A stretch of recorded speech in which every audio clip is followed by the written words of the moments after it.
ready to do life and business on your terms and truly live your big ticket life.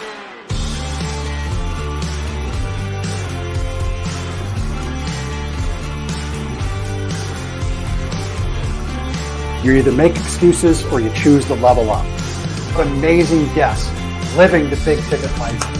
Woo! Woo! Brandon Brittinger. Appreciate you having me here today, man. It's that kind of discernment, that kind of focus, that kind of forward thinking that's so important if you're going to succeed in business today. Jeff and I are like friends. We're real friends. We are and so you unlock fortune and freedom without all the stress that normally comes along with it. It all comes down to your why.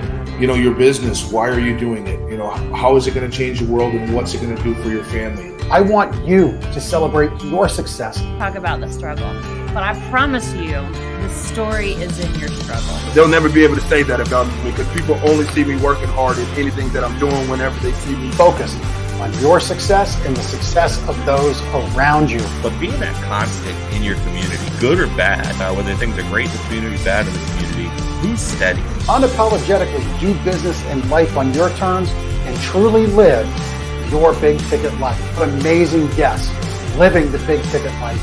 And we discuss how they do it and the big ticket methods they use. The things that make your life successful so you do life and business on your terms. In and of itself, the only limitations that we really have on ourselves is the ones that we allow to be put on ourselves. And most people don't look at it in that perspective. There's nothing wrong with being humble, but there's also nothing wrong with stepping into your superpower and letting people know who you are.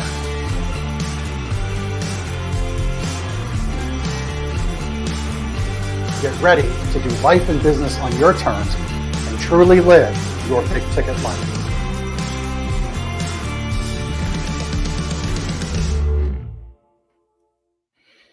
All right. David Newman, author of Do It Selling. Welcome to the show. I'm so happy to have you here to help me celebrate episode 100. Thank you for being here.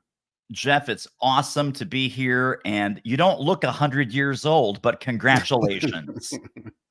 Well, the show's 100 episodes old, but I guess it's really only 2 years old or a little over.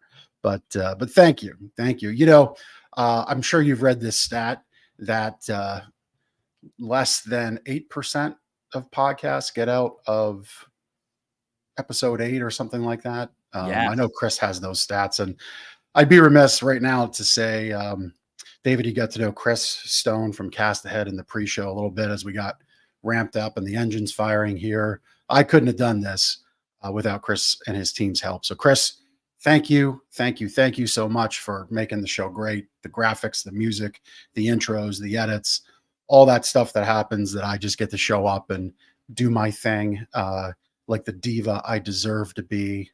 No, just kidding. No, but seriously, that's pretty much what I get to do is just show up. And Chris is fantastic. So thank you so much, Chris, for helping the show get to this point. Thank you. So, David, you have 300 episodes in. You've written 3 books. Do It Selling, I believe that's the most recent book, correct? It is. Yep. And so we want everybody to go get that who's listening and watching for sure. David said, books are the equivalent to goodness in life if you're a business professional and a leader. And so add some goodness and go get that book, Do It Selling. But, you're 300 episodes in to your own show. You've got 3 books in. We called the show Consistency and Milestones. And I feel for episode 100, it was an important topic to cover because being a consistent leader, I think that's probably one of the biggest skills you can have as a leader and even in sales. Is that commitment to consistency. What say you? Oh my God, totally. Well, and I think especially when it comes to marketing and sales and business development, one of the things that I always tell my clients and audiences is this needs to be boring. If your marketing and your sales are exciting and new and different, you are not doing it right because you're not putting in the reps. You're not practicing that level of consistency. You're not figuring out where do I need to pivot? Where do I need to go 5 degrees left, 5 degrees right? How do I sharpen the game that I'm playing? And every sale rolls out differently. Every client comes to you through a different doorway. You're not sure what's working. You're not sure what's not working. So, my friends, you know that you've mastered this as far as marketing and sales consistency when it actually becomes boring. Now, you can say any high performance sport, basketball. Well, if you're Michael Jordan, if you're one of the greats, basketball is boring. It's never boring. It's consistent. It is driven by practice. So think of a high performance athlete, right? What are some of the principles? Show up in the gym, show up in the arena every single day. Practice, run, do drills, get coached. That's another thing that Jeff and I have in common. We are huge believers in coaching and getting coached and reaching out for help when you know that you're not playing your best game. All of those things are linked to consistency. Consistency drives momentum, and momentum drives results. Yeah. Love everything you just shared there. I had to catch up to your thought for a minute when you were talking about the flash and the excitement. I'm like, well, I know he's not saying to not go out and do things that get attention. But what you were saying is within those things that do get attention, understand why, understand where people are coming from. What was that itch that flashy sale, that big promotion scratched?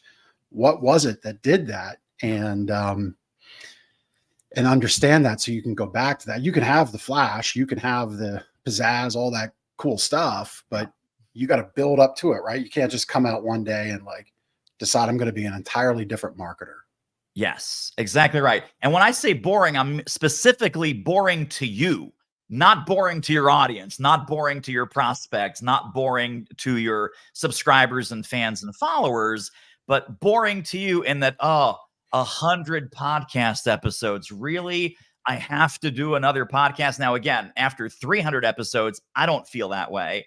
I'm looking very much forward to every single guest, including you, Jeff. So it was great to have you on. I love podcast guesting. I love podcast hosting, but my audience doesn't get bored with that. It's like, really? I've been podcasting since 2017. When can I do something different? As soon as you say, I'm bored, it's not working, it's not working is different. But when you say, I'm getting bored, I feel like I'm doing the same thing over and over again, that's consistency. Listen to those words. I feel like I'm doing the same thing over and over again. My friends, here's why consistency works. The people that heard it or saw it or listened to it the first time, they forgot it already. They forgot it. They need to hear it again. They need to see it again. They need to be reminded of the principles and practices and frameworks that you teach and preach and recommend in your business. The second thing is hopefully your audience is growing. So anywhere from 20 to 50% of your audience, you did it last year, 20 to 50% have never heard it before. Because when you said it last year or last quarter or last month, they weren't tuning into you. Right. So, am I doing this again? Do I have to say this again? Do I have to repeat this again? Yes, but keep it fresh. Make it exciting. To take the same principles that you're building your business around and you're building your leadership around and you're building your legacy around. Those are all principles that those things consist of, and say it in a new way. Say it with a new frame. Say it with a new application of it, given something that's happening in the news or something that's happening in your industry or some turbulence or disruption or drama that's going on. So that's how we keep it fresh. We do not keep it fresh by changing markets, changing the message, totally throwing the baby out with the bathwater. So that's what I meant by boring, is that quote unquote boring to you, and it's never really boring to us if we do it the right way, not boring to your audience. Yeah. You're David, you're in a fellow Philadelphian region to me. Are you, you reference basketball? Are you a football fan by chance? I am a fan of any home team that's doing great. How's that for hedging my bets? Okay. Yeah. Well, I'm a big Eagles fan. And when you talk consistency and boring stuff, I mean, right now, we've got pretty decent blocking, but our tackling is a little, Yeah. and it's like when you said you have to show up and you have to be consistent and those boring things matter. Like if Michael Jordan didn't come to the gym and practice as many free throws as he did and jump shots as he did and layups as he did and passes as he did, he wouldn't be the greatest of all time in basketball. Exactly right. Exactly right. And if you don't choose to show up and get those reps in and whatever your thing is, I think a lot of people falsely aspire to be that GOAT level to a professional athlete, but there's a level by which you can be greatest of all time to those that are most important to you. Yes. Right.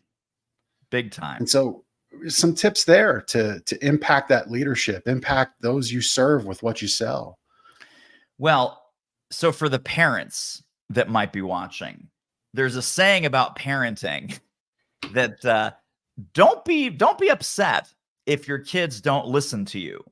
You should be really upset that they're watching you, because as a parent, we are modeling behavior. We are modeling language. We are modeling ethics. We are modeling the way to be in the world. You don't need to teach your kids that because they're watching you. And very similar to if you have a company, you've got a team, you've got suppliers, you've got vendors, you've got prospects, you've got customers. It's much less about what you say, and it's much more about consistent behavior and consistent leadership and showing up consistently with heart and love and humanity and a level of grace and a level of forgiveness. One of my early sales mentors told me this about selling, but I think it applies to leadership just as much, if not more so. The quote was, David, you're really obsessed about what it takes to be a better salesperson. Stop worrying about what it takes to be a better salesperson. Be a better person and more sales will come. And you can also flip that into be a better person and you'll be a better leader, right? Be more empathetic, listen more than you talk, understand and connect and relate to people who are in a different situation or come from a different frame of reference than you do. And I think all of that is really the key to unlocking human to human leadership, whether that's leadership inside your company, leadership outside your company, leadership in the marketplace in general, leadership in your industry. Think about all of the great leaders, all of the great CEOs, all of the great brands that are considered market leaders. They're generally driven by an ethos or a culture or a consistent stream of messaging, whether that's Apple or BMW or Amazon or, choose the quote unquote big name company of your choice. You know what they stand for and what they stand against. And I think that's really important when it comes to consistency with leadership. Yeah. Yeah. A lot that we can dig into there. So we'll do it. As you were talking about the big companies, it dawned on me, you've got an amazing bookshelf behind you. And there was a fantastic book by Tony Hsieh from Zappos. And it was, the title just went right off the top of my head. Delivering Happiness. That's it. Yeah. And it dawns on me. So fantastic book as a leader to kind of really sum up everything you just said in that few-minute segment. But it dawns on me, what is the current state of Zappos right now? Like, I don't know that they're not, it doesn't seem to me that they're the juggernaut they once were, at least from my view. Well, so a few years ago, Tony sold it to Amazon. And so now it's a division of Amazon, and there is no more charismatic leader like Tony Hsieh was. So Right. now I guess you can say it's part of the Jeff Bezos empire or one of the sub empires that Jeff Right. leads. But I agree with you that they lost that charismatic leader, that Tony's culture, Tony's leadership was the Zappos culture. And now it's sort of been absorbed into just another e-commerce brand. Right. And so I brought that up because I think people, in the retail industry that I'm in, so listeners, watchers know that I have a retail mattress store, amongst doing my show here and the coaching consulting that I do under my Big Ticket Life brand. And um, a lot of people think that doesn't matter, that developing a culture and being that kind of a leader, that Tony Hsieh, delivering happiness, creating culture, making that lead you to the customer and having the customer respond doesn't matter. A lot of folks, a lot of my peers within the furniture and bedding industry feel it's just about price, and that it will always be about price, and that's the only thing that matters. And some will go a little deeper and put a little bit of environment into place, but not so much. There are some great outliers like Mattress Mac down in Houston, Texas, that does great. There's Jordan's up in New England that does great. They have like literal IMAX theaters and roller coasters in their stores, so they're giving that experience. But so many just miss that. And I think the point that I want to bring out here is, how do we as leaders lean into building that culture? What consistency do we need to bring there? Because that's hard. It's hard to do it when you see your peers, advertising 60 months, no interest, and this discount, or this tremendous sale, or this tremendous event. And you're trying to say, hey, I'm building something special over here because it's meaningful to me, my customers, and my team. Yeah. How for do we sure. pull out some consistency ingredients there? Well, I mean, I think this also comes back not just to consistency, but to milestones. So, looking at where you have been, looking at where you're going. If your business is flatlining, right, and the next milestone looks a million miles away, so maybe you grew your store or your company from $500,000 to 1 million to 2 million to 2.5 million, but now you're stuck at 2.5 million. You got $2.5 million business last year, the year before that, this year, you're on track for that in the next 12 months. You realize that, I'm out of milestones, I'm out of growth, and I don't know what to do to get to that next level. So, Jeff, what you're talking about is simply making a choice. Do I want to be just another mattress store? Do I want to be just another coffee shop? Do I want to be just another accounting firm? If the answer is no, then you need to sit down with a blank piece of paper and do a clean slate exercise and say, okay, what do I want consistently in my business? And what milestones and markers will I put in place to know that I am getting there? And that some people call that goal setting. I'm not a big believer in goals. I love milestones, and I love the word targets. Here's why I love the word targets. I know, Jeff, you're a big hunter, so you'll appreciate this target. A target is not something that, sometimes that's the target and, I might hit it, I might not. It's like, no, the target, the definition is that's the thing you hit. A goal, it's way too easy to say, well, we had this goal, we had this milestone, but we didn't hit it. I guess it's okay. We'll move on. So there has to be some non-negotiables. I think milestones, when we're talking about consistency and milestones, consistent behavior with you and your team, driven by a culture and driven by values, leads to consistently hitting those milestones and targets. Now, you can't set, wildly unrealistic, like we're going to go from 2.5 million to 20 million in 12 months. But I'll tell you, I've seen a lot of companies make the mistake of setting goals that are too low and setting goals that might be like, let's aim for 20% improvement. I think we're a milestone that you put out in the future, and a worthy target starts at the 50% growth. And I almost wanted to say 100. So you're a $2.5 million company now, $2.5 million retailer. You want to get to 5 million, right? You want 100% growth, or 2x the size of your company. So 2.5 million to 5 million. And again, that might not be in 12 months, but you have a vision now. You have a series of milestones and a series of targets that A, you know what you're aiming for, and B, you can course correct, you can make adjustments, you can put guardrails and boundaries around what you're willing to do and what you're not willing to do. And Jeff, I know you teach and preach this to your mattress store and furniture clients.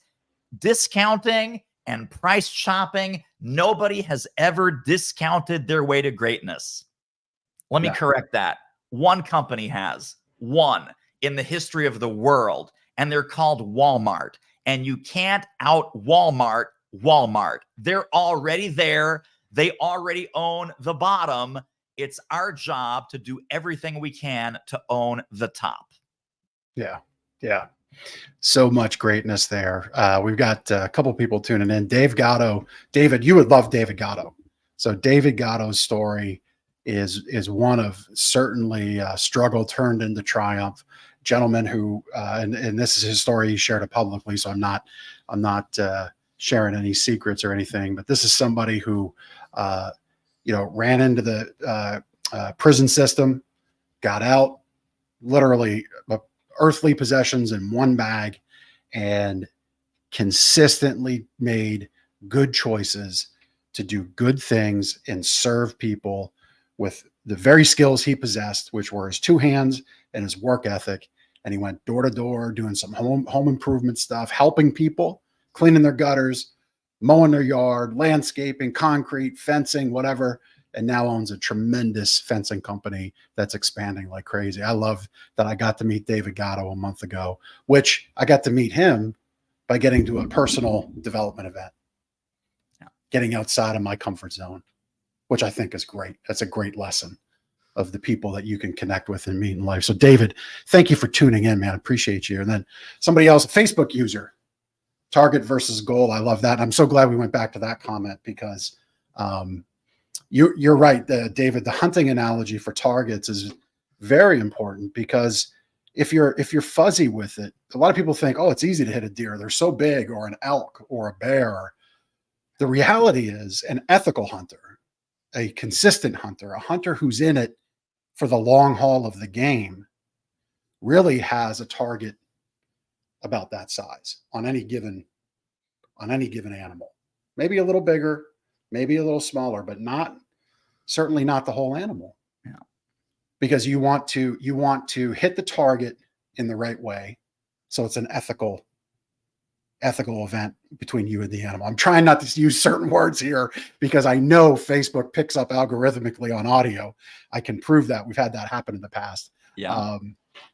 And so I think everybody listening and watching gets what I'm saying. But yeah, I mean, I myself have had instances in the past where I've had to pass on things because the target wasn't there. Yeah. And it breaks your heart. But it translates to business. You sometimes have to pass on customers. You sometimes have to pass on opportunities. Sometimes you have to pass on people. Maybe they're a tremendous salesperson, but man, they come in and they are going to just disrupt your culture. Yeah. I'm sure you've run into that where there's been the high energy can close anybody salesperson, but bringing them into a company is really detrimental. Anything to share that way? Very much so. Absolutely. Well, it's sometimes the best hire is the one that you do not make, and sometimes the best client is the one that you do not close. And again, that's part of having the boundaries and the guardrails and asking yourself, is the juice worth the squeeze? If I hire this person, right? Because the cost of mishiring is enormous. And Jeff, I know that you help your clients with talent and pipeline and getting the right people to work in the company that have the right come from and the right ethical framework and the right skills and the right talents. But think about, if I bring on this client, and we always have red flags, always. We have that little inner spidey sense that's like, I don't know. That comment, that question, that statement, little problematic, little red flag just went up. And this is true whether you're hiring an employee or whether you're prospecting for a new customer or a new client, we always see the red flags, always. And you ask any seasoned business owner, it's like, oh yeah, I saw the red flag, but I didn't listen to that little spidey sense, that little inner voice. And the little inner voice is correct approximately 100% of the time. If it doesn't feel right energetically, if it just doesn't add up, right? The personality, the fit, the attitude that come from, the worst thing you can do is bring that person into your business. Because if you have employees and you're hiring a new one, that employee is gonna not upset the apple cart. It's gonna be the bad apple in the bunch. It's gonna pollute. That's the word I'm after. It's gonna pollute the entire environment in which every one of your other employees comes to work every day. If you bring in a poor fit client, that is going to demoralize your team, the people that have to interact with that person, overly demanding, micromanaging, perfectionist, asking for the impossible, second guessing, nickel and diming every invoice. You know the kind of customer I'm talking about. So sometimes the best way to hit our milestones and to maintain consistency with ourselves and with our business is saying no and putting boundaries and guardrails and really being protective of those boundaries and guardrails. This person we're going to welcome in to the employee team. This other person we're going to welcome in to our customer group, and they're going to be a joy to work with. They're going to be a force multiplier. They're going to be our next success story. This employee is going to be worth 5 times the bad employee because they are so committed. They're so bought in. They're all in on you. They're all in on the company vision. They're all in on your milestones, and they will deliver like crazy. So it's literally, it's not a, hey, 2x, 3x, it's 5x or 10x when you hire a great employee versus an average one. Bring on a great client versus an average one. Yeah, you are. I'm in 100% agreement with everything that you said, because it's so important that we trust those senses. And I've been doing a lot of study, mostly for myself as of late, as I seek to improve myself as a person and as a leader. And I think those little red flags, those spidey senses, I look for 3. I'm now looking for 3 areas. What's my mind telling me? What's the heart telling me? And what's the gut telling me? And can you get all of those in alignment? And that might sound a little woo-woo to some people. So for all the manly men out there, how do you organize and stack this decision? And you need to look at 3 columns: your heart, your mind, and your gut. Okay. It's okay to be in touch with yourself. You need to be. It's what consistency is about, right? Because if you let one of those things get out of line, you break your consistency, as far as I'm concerned goes. Dave Gatto also says he uses DISC assessments and Colby's for hiring practice. That's a good one. Honestly, I'll full transparency, I think I've shared it on the show. I was like, I looked at that stuff years ago. I was like, what? What's this? I'm a sales guy. I'm gonna go sell. I had a factory when I was on the wholesale side of the industry tell me I was referred by about 8 or 9 customers of mine to represent this factory. And the hiring manager, the sales manager rather, was like, well, we have a little different process. We're going to put you through some tests and some things. I'm like, okay, well, sure, I'll go do it. What? I don't quite understand. I thought you wanted somebody to go sell your furniture. I'll go do that. And I've been and am a very high D and a fairly high I, as I'm sure you could assess, right? And that was in direct conflict with the company. I now know it. I've since realized that, but I now realize the value of those things. So maybe let's talk on the value of meshing people on the team and, the relationships that we have, and recognizing within people that there's value in the DISC profile. There's value in the S and the C within a company. Yes. You don't need all D's or I's, so let's talk about that. For sure. Well, I think one of the things that most company founders, owners, presidents, the most common hiring mistake is hiring people just like them, right? Oh, this guy, Jeff, I like him. He's no nonsense, cut to the chase, bottom line. Well, why do I like Jeff? Because I'm no nonsense. I'm cut to the chase. I'm bottom line. So whether it's Colby, and I love both Colby and Disc, because they both kind of share different things. You can't have a company, a successful company, made up of all the same exact kind of people who think alike, have the same values, have the same perspectives, have the same lens onto the world. So, there's a couple of different entrepreneurial operating systems out there. Yep. And whether it's Traction or some of these other ones, the idea is, okay, we have the CEO who's the visionary, and then we need the COO who is the implementer, right? Usually the CEO, founder, etc., is the super creative, right brain, 100 miles an hour, million ideas. And then the COO, or the number two behind that person, is the left brain, the math, the metrics, the financials, the strategy, the grounding. The CEO can't do nearly as good a job without that COO in the wings. The COO, because sometimes they've also run their own company, they're not nearly as effective without the creativity, the drive, the vision, the 100 ideas, the 100 miles an hour, that, very entrepreneurial go energy. And then you look at every other function, right? You look at your HR people, you look at your finance people, you look at your CFO, your chief human resources officer. All of these require different skill sets, different lenses, different come-froms. If the hiring process is, I like her because she thinks like me, I like this one because he thinks like me, he uses the same phrases that I do, his body language is very similar to me, he dresses the same as me, you want to ask yourself, am I hiring for the role and for the capabilities and the fit and the competencies that this person needs, different than my own? Or do I like this person because they're just like me? And if the answer is, I like Jeff because he's just like me, I probably shouldn't hire Jeff because I would be a disaster for him. And he shouldn't hire me either because he would be a disaster for me. So, looking at the behavior styles, looking at the come from, because that's really what Colby and Disc both do. It's, what does this person value? Where are they strong? Where are they weak? Where can they tremendously add value? And what kinds of tasks or jobs should they never touch with a 10-foot pole? So, you should really look at getting along with and doing a great job with people who are wired different than you.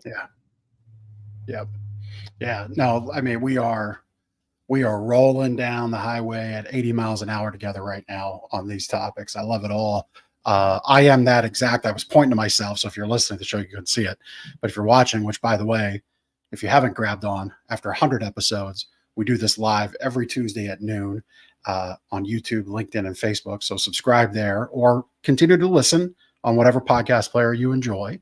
But please follow and like the show. We'd love for you to do that. But I was pointing to myself as David was describing the visionary integrator dichotomy. Really, that's prevalent more in like the rocket fuel EOS scoring system. Right. I like to say I'm a visionary who's empathetic to integrators because I can't succeed without them. And I know that about myself.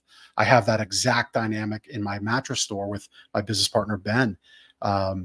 He is that amazing integrator. And he's also the guy who has the visionary skill that understands we have to drive forward.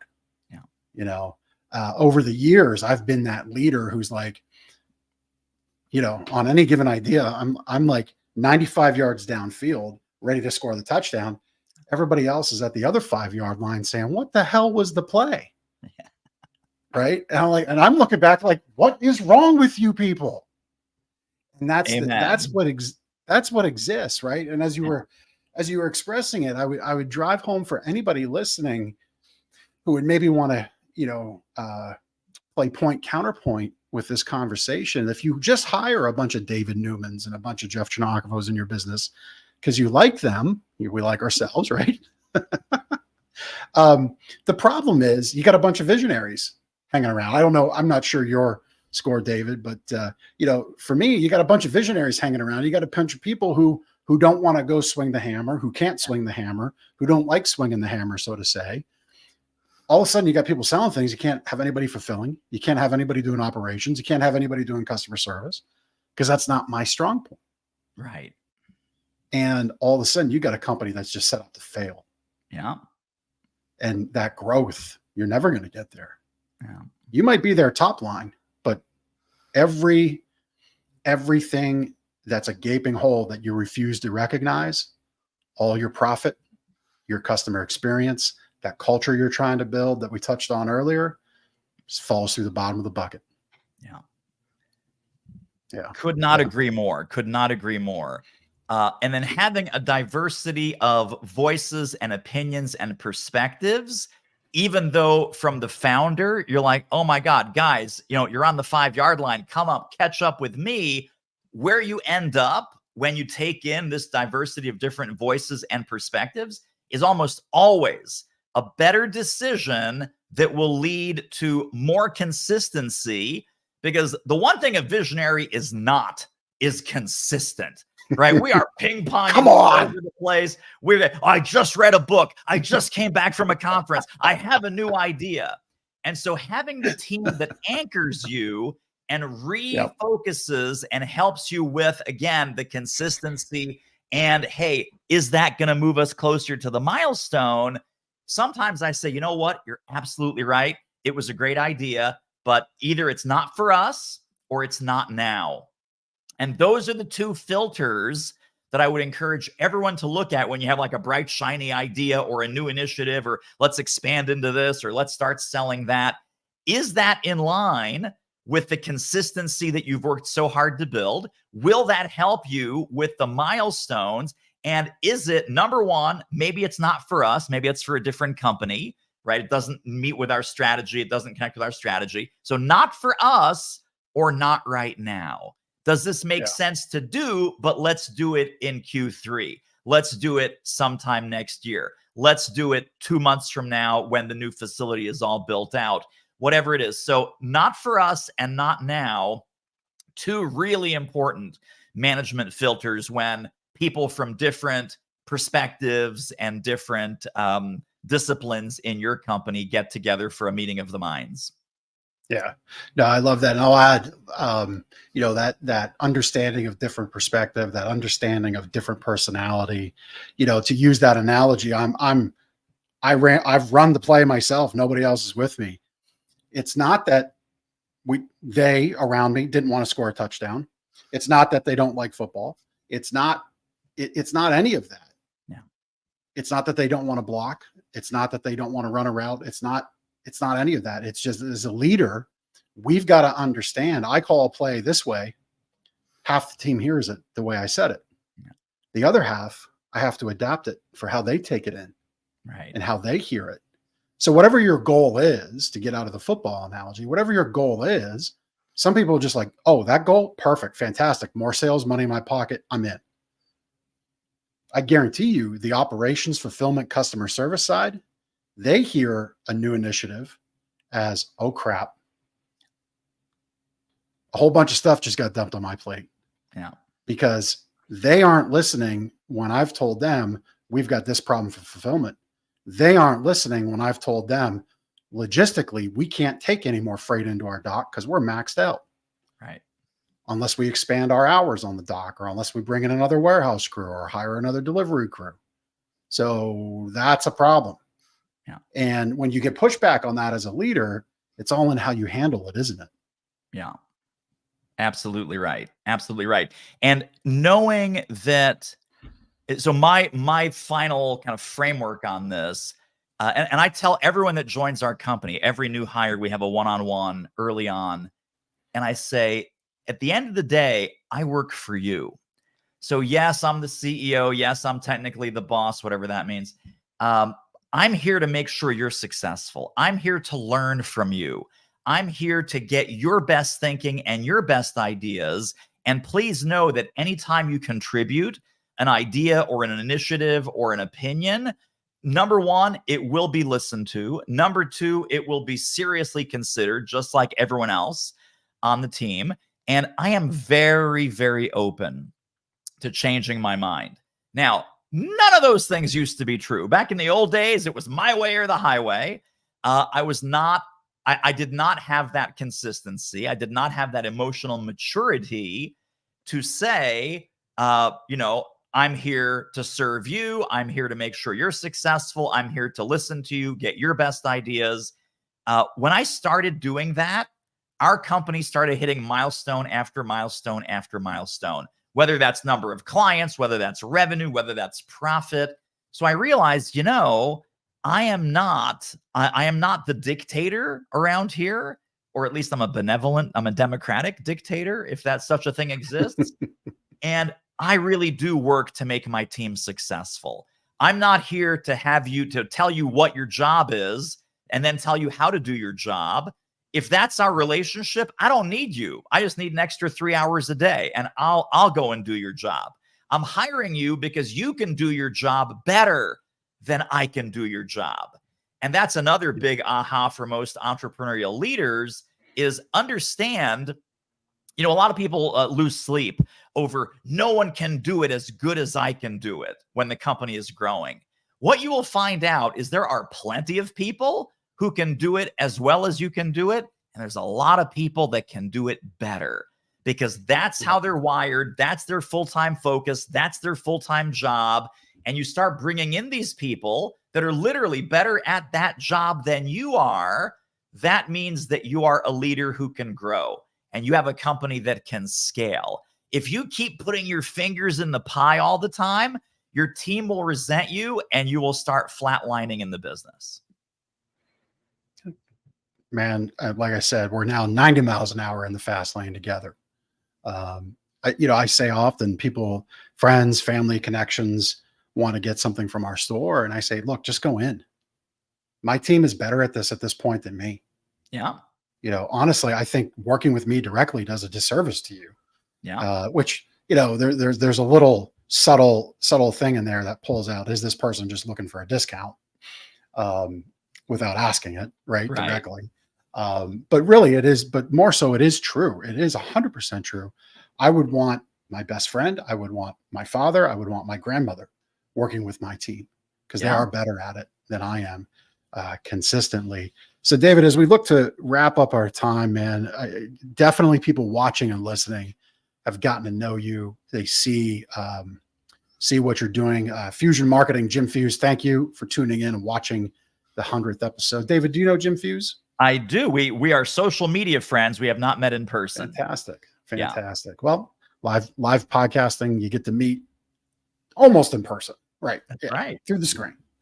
But so how are you helping in your company entrepreneurs, business owners consistently hit their targets, get to those milestones they want? Talk a little bit about what you do and then where people can connect with you. Sure. So we have a coaching and mentoring company. It's called Do It Marketing. The 3 books are Do It Marketing and Do It Speaking, and then Do It Selling is the latest one that Jeff mentioned at the top of the show. And we help and mentor and coach people around landing bigger clients and better deals and higher fees, usually in the professional services arena. So coaching, consulting, training, speaking, anyone who's in sort of the business of expertise is the folks that we help. And then the best way to get in touch is a lot of resources on the website, including the podcast that Jeff very generously mentioned and Jeff's episode on the podcast as well. So doitmarketing.com/podcast. We also have some free training at doitmarketing.com/webinar. And we have our 37-page Do It Marketing Manifesto. That's a free download. Part marketing, part sales, part revenue growth. And that's at doitmarketing.com/manifesto.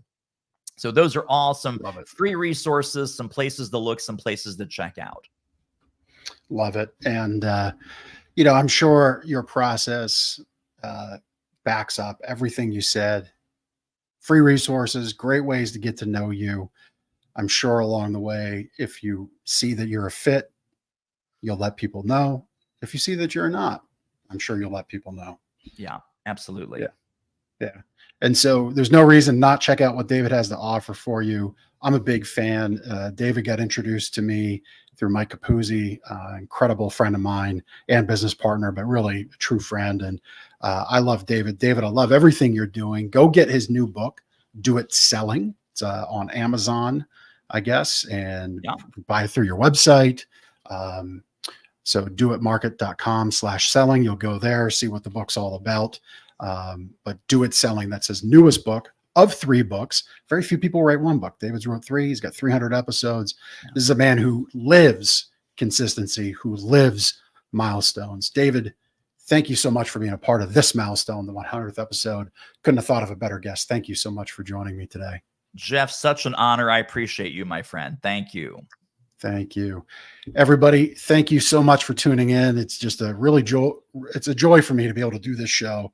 I had no idea I'd make it to 100. We're on to 101 next week. We're going to stay with great, consistent content, great guests, great stories. You're going to see a little shift as we turn into the new year. Deeper conversations like the one I had with David. David, thank you for helping me turn that corner. We'll see everybody else next week on The Big Ticket Life. Take care. Thank you so much for taking the time to listen to this episode of The Big Ticket Life. You've heard from another amazing guest living their own big ticket life, and now it's time to live yours. First, I'd love for you to take me up on my free gift to you. Claim your gift at gift.thebigticketlife.live. That's gift.thebigticketlife.live. See, all your life you've been told what is and what isn't possible by the loudest voices from the cheapest seats. It's time to finally do life and business on your terms.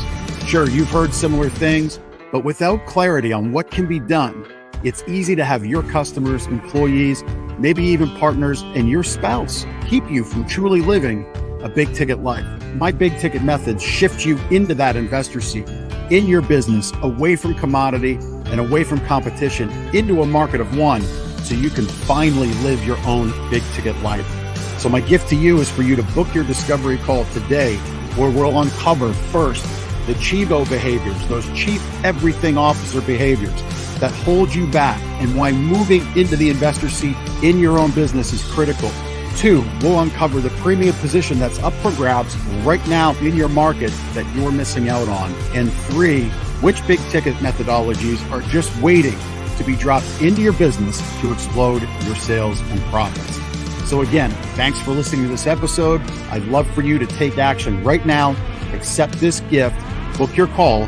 Go to gift.thebigticketlife.live. Again, that's gift.thebigticketlife.live.